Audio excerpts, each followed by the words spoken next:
The psychological impact of gratitude and how it can help you live a happier, more fulfilling life. Gratitude is the acknowledgement of the good that already exists in your life. It is a state of appreciation for what you have, as opposed to a state of neediness for what you don't have. Being grateful can help you live a happier and more fulfilling life by increasing your feelings of happiness and contentment, improving your physical health, strengthening your social relationships, and easing pain and stress.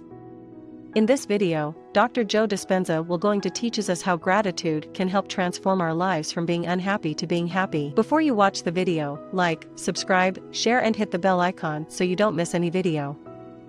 So then, this is a time in history where it's not enough to know. There's a time in history to know how. Because information is so readily available, you can gain information. You don't need an authority. You don't need a priest. You don't need a teacher. You don't need a governor. You can gain information without passing through some type of authority.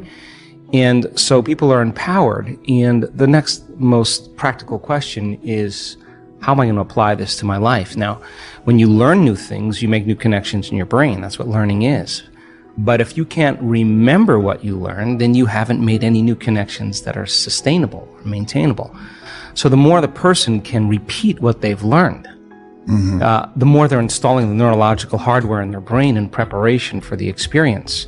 And so now they're priming their brain for the act, right? And when the experience happens, experience then enriches the circuitry in your brain. That's what experience does. So now you're laying down even more neurological tracks, but the payoff is the chemical called the emotion.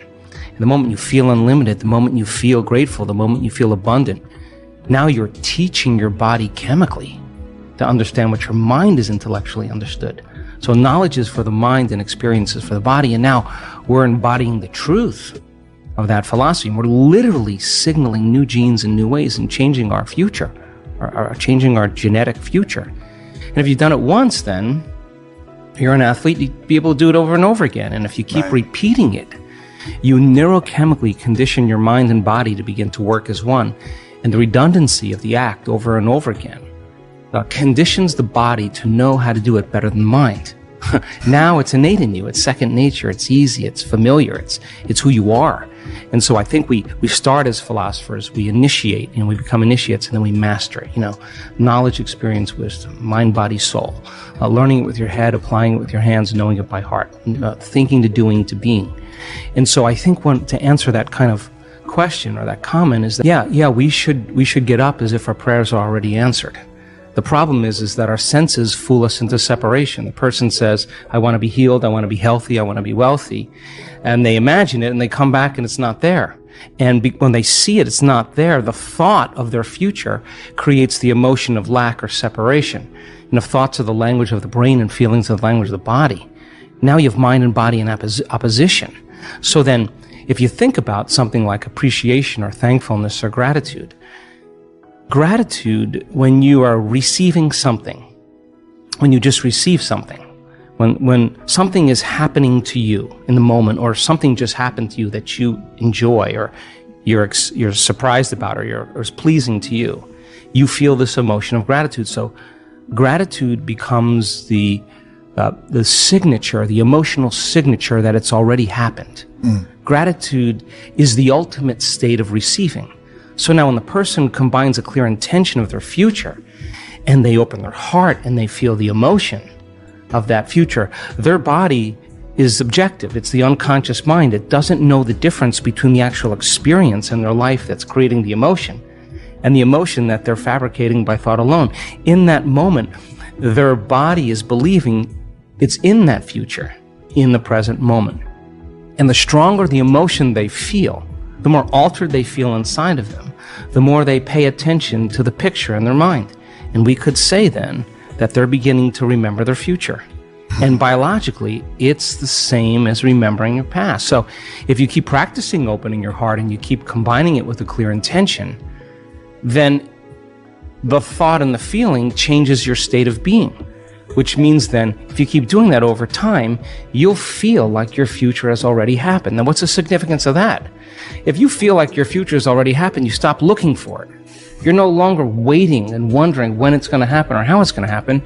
You feel like it's already happened. So now you take your foot off the gas and you're no longer trying to predict or control or expect how it's going to happen. You're connected emotionally to your future. Well, the antithesis is also true. The stronger the emotion you feel for some betrayal, some shock, some trauma, the more altered you feel inside of you, the more you narrow your focus on the outer environment, and the brain takes a snapshot, and that's called a memory. And so the stronger the emotion, the more the brain embosses the imagery neurologically in the brain. So then the person thinks neurologically within the circuitry of that experience, and they feel within the boundaries of those emotions. So then we could say then the person's biology is literally in the past. So you can't create a new future if your state of being is in the past. So people reaffirm their identity this way. They wake up in the morning and they say, let me think about my problems. And those problems are memories of past experiences that are etched in their brain. So they think about the person, the place, the object, the experience. And we could say then, if they believe that their thoughts have something to do with their destiny, they're thinking in the past. And every one of those problems has an emotion associated. So now they feel unhappy. Now they feel fear. Now they feel unworthy. And they might be addicted to those feelings. Oh, no. It's a conditioning process, because conditioning, all you need is an image. They've mastered this on television. An image or a brand and an emotion. And all you need is a stimulus and a response. So every time the person remembers their future, their past, as they remember their past, the image with the emotion is literally subconsciously conditioning their brain and body into the past. And so if they're living in the familiar past, guess what? They're going to predict the next future. They're going to want to be able to predict their future. So because that's the known. So that there's only one place where the unknown exists, and that's the present moment. And teaching people how to get into the generous present moment takes an act of awareness. And most people would rather turn on their TV or, get on their cell phone. And this is actually, Aubrey, not a bad thing. This is actually a moment of awareness. Yeah. And, when you're inside the jar, you can't see the label. And so we have this huge frontal lobe that gives us self-awareness. So then the insight never changes anything. You could have the insight that you're addicted to fear, you're addicted to competition, you're addicted to struggle. But that really means is that we're addressing reality matter to matter. And what we're at one point of awareness, one point of consciousness, and we're putting our attention on another point of consciousness, a future, an outcome. And the only way we know how to get there, when we're matter trying to change matter, is that we force, we control, we predict, we fight for it. Because that's how you are when you're living in survival. So then we have to move our bodies through space, and that takes time. So we think if we rush, that we're actually going to get there faster. But more and more of the rushing creates more of the addiction of those emotions, because the adrenaline that's released is actually an arousal. So a person is using the conditions, the problems, the situations in their life to reaffirm their addiction to some emotion. To me, that means we become addicted to the life we don't even like. And so that's why change is so hard. So then let's offer another alternative. Well, when you begin to create from the field instead of from matter, the only way you can do that is you have to learn how to take all of your attention off your body and become a nobody. Take all of your attention off all the people in your life that you give so much of your attention and energy to because you have an emotion associated with them. And get beyond all the people in your life and go from a someone to a no one. Mm-hmm. Now, if you've worked your whole life being a someone, or if you've been working your whole life thinking that you're your body, you're going to have to work a little harder because that's your identity. Sure. That's what you're associated with. Get beyond all the things in your life, your cell phone, your computer, your car, and literally go from something to nothing. You have to take all your attention off the place you work, the place you live, the place you need to be, the place you're sitting, and go from somewhere to nowhere. You got to stop thinking about the predictable future and the familiar past and go right into the present moment and go from some time to no time. And if you do that properly, you become pure consciousness. And that's how you enter the field. Now, we've done the research on this. We call it getting beyond the self. Now, once you are pure consciousness, you're taking all of your attention off this three-dimensional reality. Now, where you place your attention is where you place your energy.